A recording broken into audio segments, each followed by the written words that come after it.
Deuteronomy 24. When a man hath taken a wife and married her, and it come to pass that she find no favor in his eyes, because he hath found some uncleanness in her, then let him write her a bill of divorcement, and give it in her hand, and send her out of his house. And when she is departed out of his house, she may go and be another man's wife.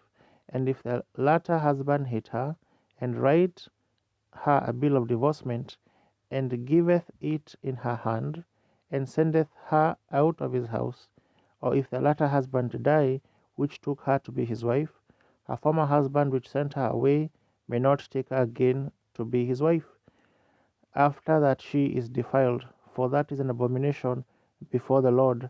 Thou shalt not cause the land to sin, which the Lord thy God giveth thee for an inheritance. When a man hath taken a new wife, he shall not go out to war, neither shall he be charged with any business, but he shall be free at home 1 year, and shall cheer up his wife which he hath taken. No man shall take the nether or the upper millstone to pledge, for he taketh a man's life to pledge. If a man be found stealing any of his brethren of the children of Israel, and maketh merchandise of him, or selleth him, then that thief shall die, and thou shalt put evil away from among you.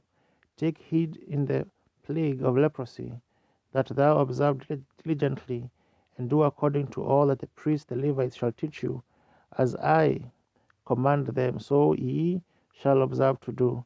Remember what the Lord thy God did unto Miriam by the way, after that ye were come forth out of Egypt.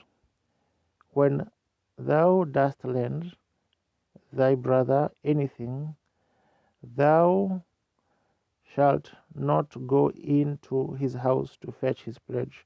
Thou shalt stand abroad, and the men to whom thou dost lend shall bring out the pledge abroad unto thee. And if the man be poor, thou shalt not sleep with his pledge. In any case, thou shalt deliver him the pledge again when the sun goeth down, that he may sleep in his own raiment, and bless thee, and it shall be righteousness unto thee before the Lord thy God. Thou shalt not oppress an hired servant that is poor and needy, whether he be of thy brethren or of thy strangers that are in thy land within thy gates. At his day thou shalt give him his hire, neither shall the sun go down upon it, for he is poor, and setteth his heart upon it, lest he cry against thee unto the Lord, and it be sin unto thee. The fathers shall not be put to death for the children, neither shall the children be put to death for the fathers. Every man shall be put to death for his own sin. Thou shalt not pervert the judgment of the stranger, nor of the fatherless, nor take a widow's raiment to pledge.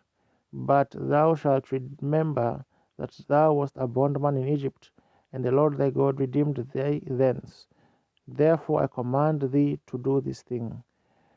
When thou cuttest down thine harvest in thy field, and hast forgot a sheaf in the field, thou shalt not go again to fetch it.